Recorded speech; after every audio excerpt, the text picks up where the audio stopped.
Okay, so what I told you that the first thing you remember, if if even if both the repeated limit exists, okay, even if both the repeated limit exist and are equal, that does not guarantee the existence of the double limit. Please keep that in mind. Even if both the repeated limit exists and are equal, that does not guarantee the existence of the double limit.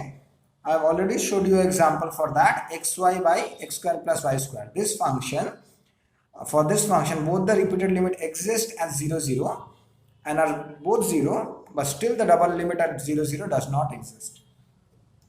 Now, I will also tell you that existence of double limit may not guarantee the existence of the repeated limits. As already said here, even if the double limit exists, this after and if this condition is satisfied, then only the repeated limit will exist and will be equal.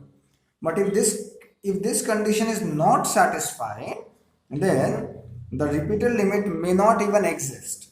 So this is what I have written here. Existence of double limit may not guarantee the existence of repeated limit. So I'll show you an example for this. So let me give you the example for this.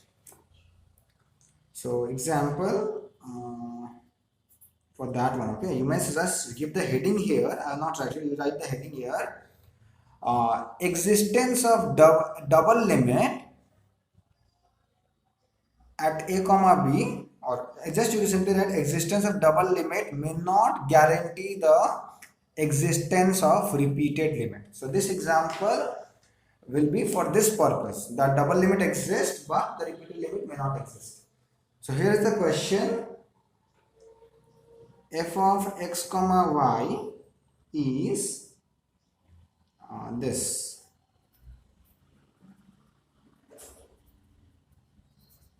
X sine 1 by x, y sine y by y, xy not equals to 0 and 0 otherwise.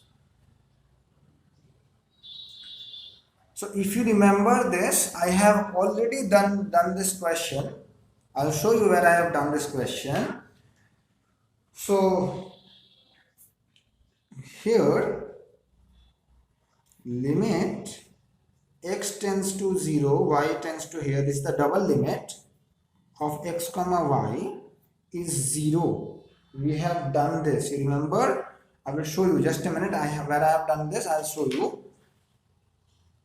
As you can see it here, I have already done this question. You remember this function, so that this limit is 0, and I have done you the proof of this one. So here was the proof. You may just check it in the previous video or in the notebooks also. So I know that this double limit exists, already done, and this condition will not affect the limit, keep that in mind. So already done.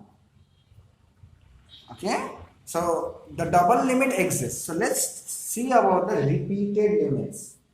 Let's see the repeated limits. Okay, so I want to find this limit y tends to 0, limit x tends to 0, f of x comma y. So this is the first repeated limit. So what is this? Limit y tends to 0, limit, so this is x sine 1 by x plus y sine 1 by y, right? Now you see here, I will have to first compute this limit. I will have to first compute, I had made a very big mistake. This was x sine 1 by y and y sine 1 by x. That was also the previous question. I had made a mistake, sorry about it. X sine 1 by y and y sine 1 by x, right? Now what is this? This is nothing but limit y tends to 0. Now Remember, y is a constant here. Y is a constant here. So this limit will basically be 0. Why this will be 0? Because this time this is just a number. This time this is just a number. Keep that in mind, because I am taking the limit over x. I'm taking the limit over x. So this is just a number, can be taken outside, and limit extends to 0 of x will be 0. So this is 0. And what I'll remain with y, limit x tends to 0 sine 1 over x. I hope you all understood this. When I am doing this y is being treated as a constant, so this constant comes out, and limit x tends to 0 x is simply what? 0, right? And here y being a constant comes out, and this limit. Understood this line from here to here? Yes, sir. Yes, sir. But you know that this limit does not exist. You know, you have done this. This is a very good problem in analysis. The limit x tends to 0 sine 1 by x does not exist. So since, and this is one of the important problems in analysis, since limit x tends to 0 sine 1 by x does not exist, therefore this limit y tends to 0, because I cannot evaluate this further, this does not exist, that means, right? So limit x tends to 0, f of x comma y does not exist. Okay, so here I have proved that the repeated limit does not exist. Similarly, the another repeated limit will also not exist. That is up to you, just to change their positions. X goes here, y goes here. So similarly, we may just apply the similar logic here. So limit x tends to 0, limit y tends to 0, f of x comma y does not exist. So see, this example is of prime importance, because this example has given us that existence of double limit may not guarantee the existence of the repeated limits. Okay, I have also done an example where both the repeated limits are equal, but the double limit does not exist. So these examples may be asked in your examinations. I might also ask you this example. Give an example of a function where the double limit exists but the repeated limit does not exist. You have to give this example or any other example you may find. Similarly, I may ask you in examination, I may give you the function and I may ask you prove that the repeated limits are equal, okay, but the double limit does not exist. So these things are very, very important from this topic. I have also given you questions in assignment. Understood? Now see here. This is again very important. This is very nice. If I can find both the repeated limits, if both the repeated limit exist and but are not equal, then I can conclude that the limit does not exist. So this is very, very important, which is the contrapositive statement of the previous theorem. So let's see an example of this. I am giving this example to you from your assignment which I have given. If you check your assignment, the question number 3-4. Just a minute. Question number 3-4 given in the assignment, right? So what was the question? Number 3-4, I am doing it. You are lucky that I am doing this question. What is this? It is 1 plus x, 1 y minus x by 1 plus y plus x. Here I have to say that, like, show that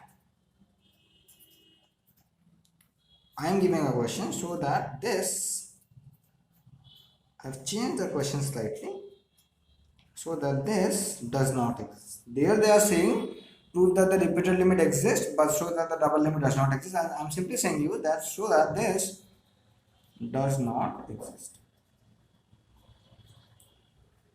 So you keep that in mind. That uh, you have to prove the non-existence of this limit at 0 0. So what you can do, you can find two different paths for which I am getting two different answers. But another criteria this time I'll be using, I'll prove that both the repeated limit exist but are not equal, and that will guarantee that the double limit does not exist. So how will I start? Let's find whether the repeated limit exists or not. So limit x tends to 0, limit y tends to 0 of the function. Okay, good enough. So what is this? This is limit x tends to 0, limit y tends to 0. This is 1 plus x, y minus x by 1 plus y, y plus x. So put y equals to 0 because it is defined. This is a limit of single variable. Keep that in mind always. X is being treated as a constant. So y is 0. So what I am remaining with? 1 plus x into minus x, because y is 0, and what is this? 1 plus 0, no need to write, this is 1 into this is nothing but x. Understood this line? This I have to compute. Remember that treating x as a constant, this limit is clearly defined at y equals to 0, so you can simply put the value. This is how you find the limit when the function is defined. Because x is not 0, so I may cancel this. So what is this limit? Minus of 1 plus x, put x equals to 0, this is minus 1. Understood? Yes, sir. Quickly find the other repeated limit. Take y here, x here, and quickly do it and tell me what happens. When you find another repeated limit, everybody should do it. If you're not getting it, please tell it to me, I'll help. This you should get as 1. This you will get it as 1.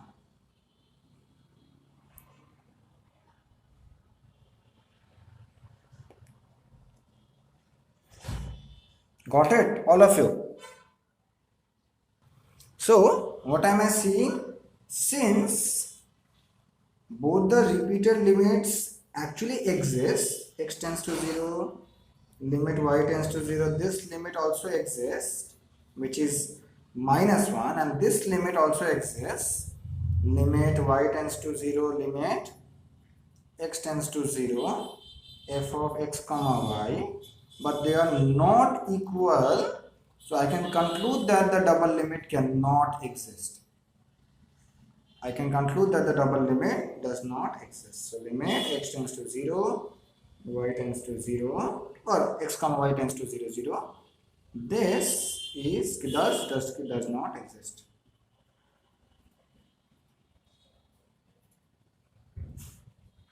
This comes to the proof. So remember, I have now two ways to find to prove that the limit does not exist. One, you may choose two different paths for which the limit is coming different. That is one way. And another way, if I can find the repeated limits, and they are not equal, then I can also conclude that the double limit does not exist. And here I complete the chapter limits. Okay, I have done enough problems. Remember, we are this multivariate calculus. We are doing mostly the sums, because this is basically most of the sums will be coming in exams. I have also given you theorems as your homeworks or as your assignments. You may go through it. They are just following the definitions. Always keep that in mind. You may just solve it. You may just prove the theorem by yourself. The algebra of limits that you have also done in your real analysis course. Those things you please do it, because due to this time limit, I will not be able to complete the syllabus and I do everything in detail. Okay, so please you do those things. If I get time, I'll definitely come back to those things. So here I'll complete my limits. I'll start with continuity today. Okay, I'll start with continuity today.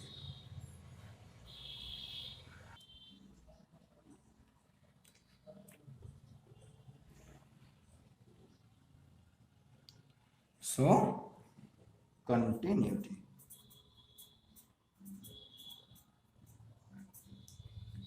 So the definition remains exactly same as you have done in your real analysis of single variable. Keep that in mind.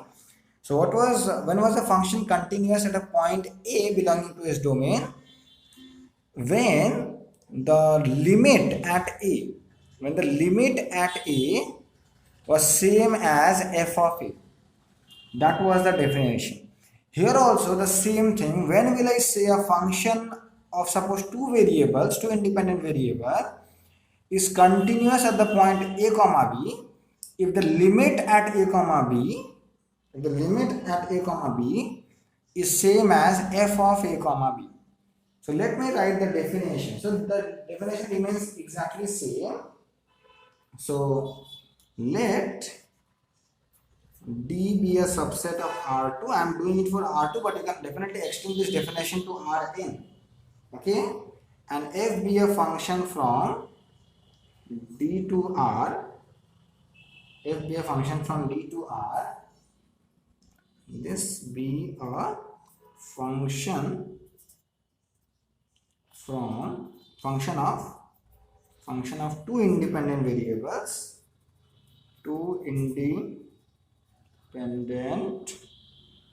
variables,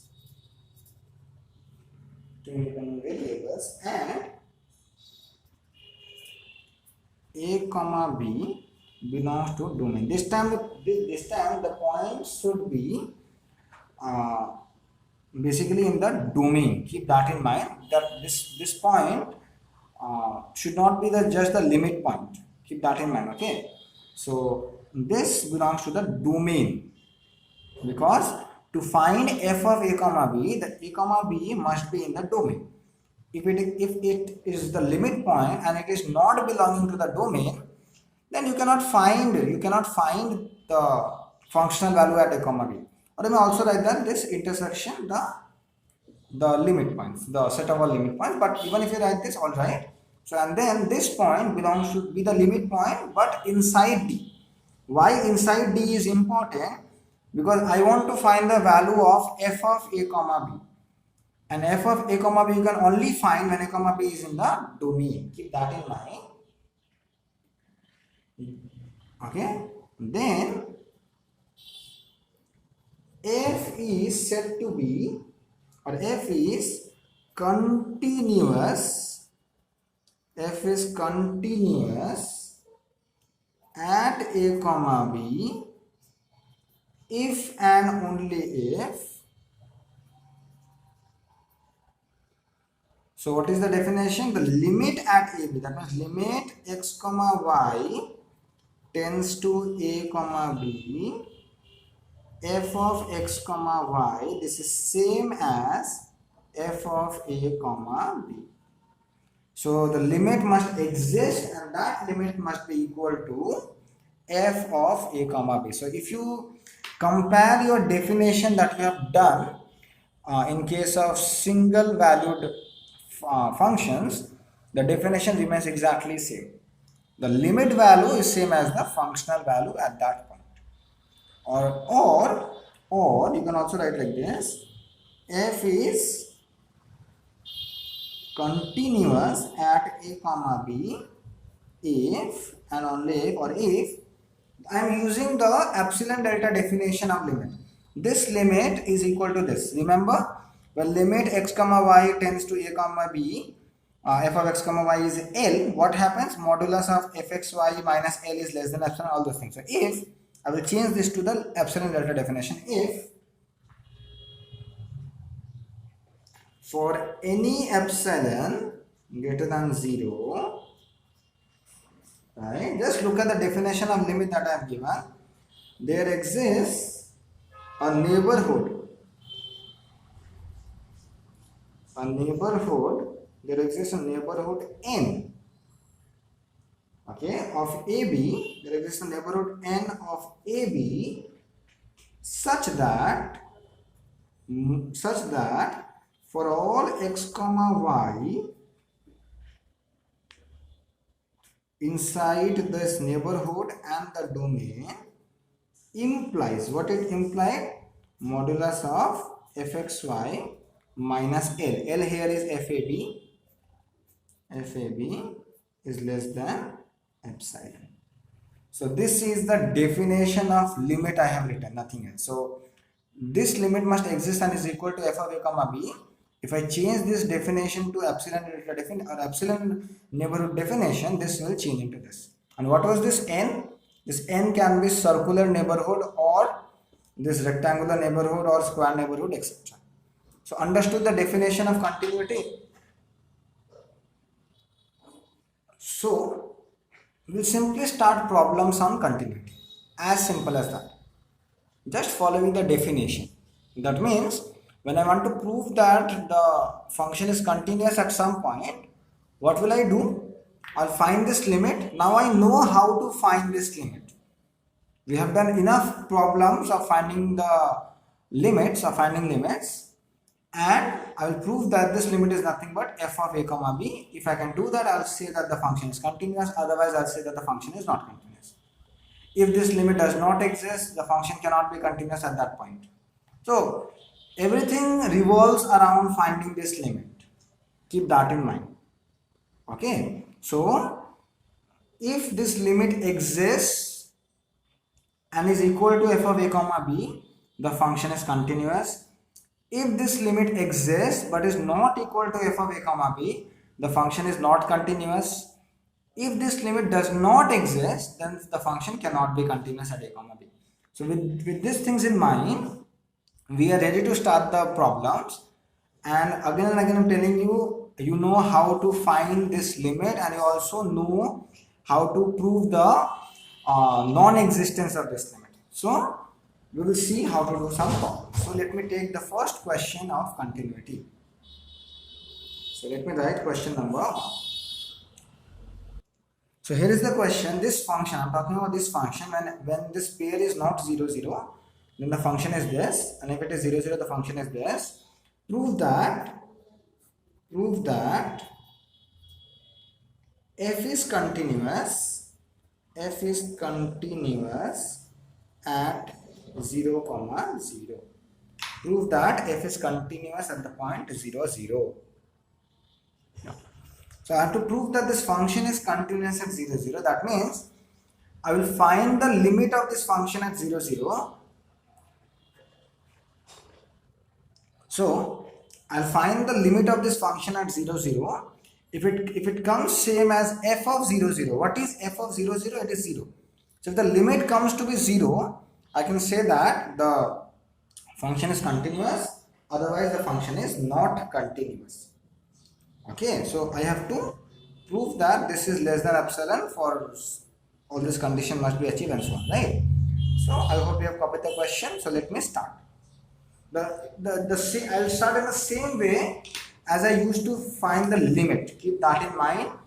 Go to the previous lectures, you will find how to find the limit. Okay.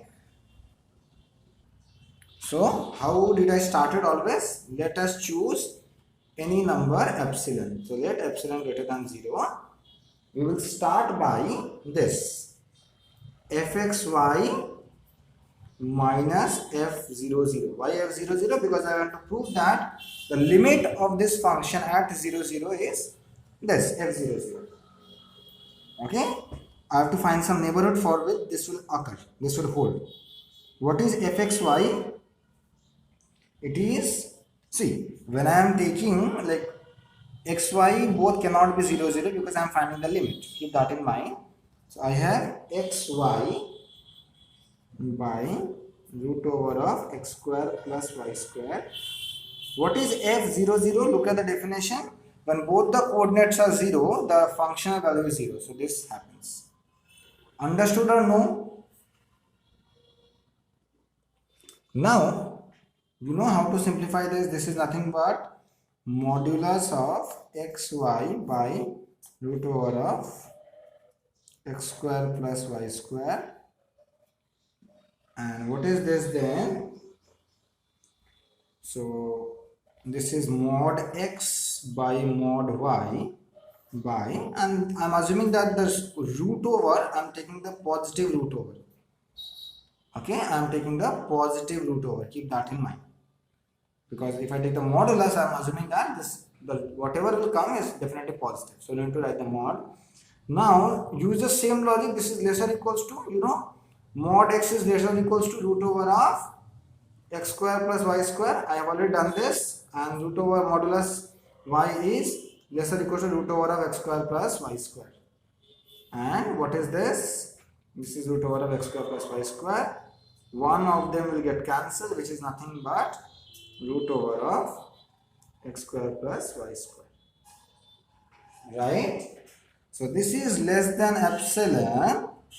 This quantity is less than epsilon, provided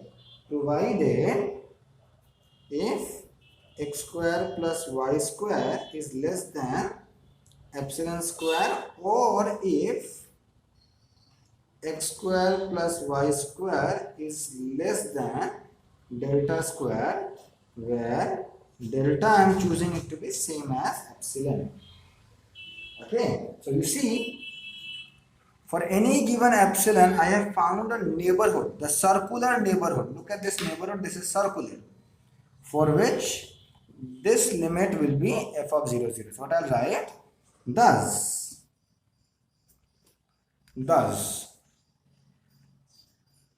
for any epsilon greater than 0, there exists a delta greater than 0 such that for all x comma y, satisfying x square plus y square less than delta square, this is the circular neighborhood, implies mod of fxy minus f of 0, 0 is less than epsilon. So by the definition of continuity, therefore f is continuous at the point 0, 0. This completes the proof. So as I had already told you, there is nothing new in continuity. We have to solve a problem of limit itself. If the value of that limit at a comma b is same as f of a comma b, then I will say the function is continuous. Otherwise it is not continuous, as simple as that.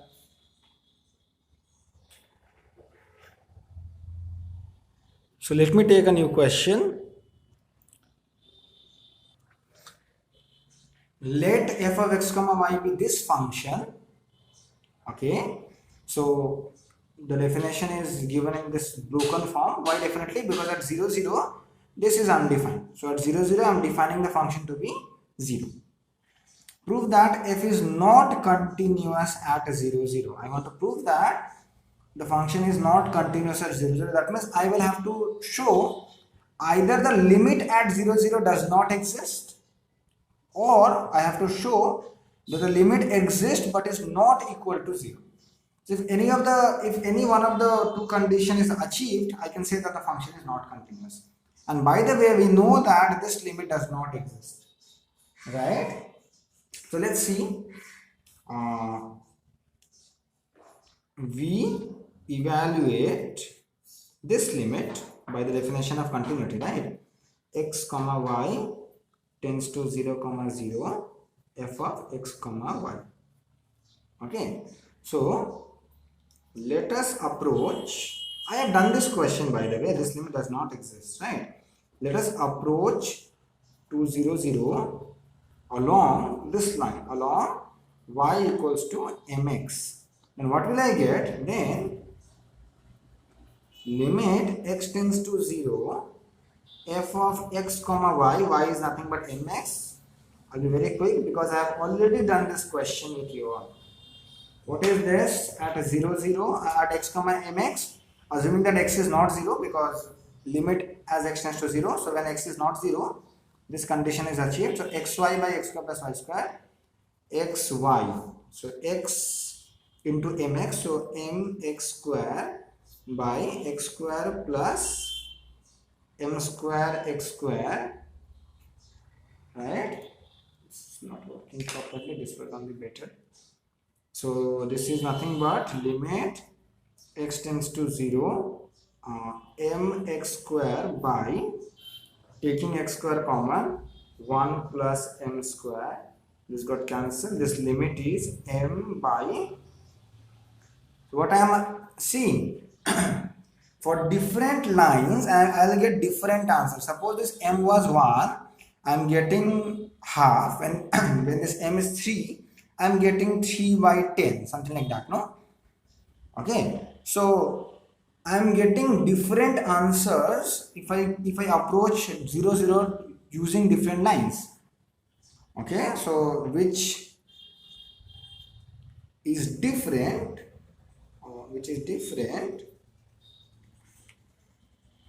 for different values of n. Thus you know that this limit at 0 0 cannot exist. This limit does not exist. Therefore, because if the limit does not exist, how can you talk about the equality with 0 0, right? So therefore f is not at all continuous at 0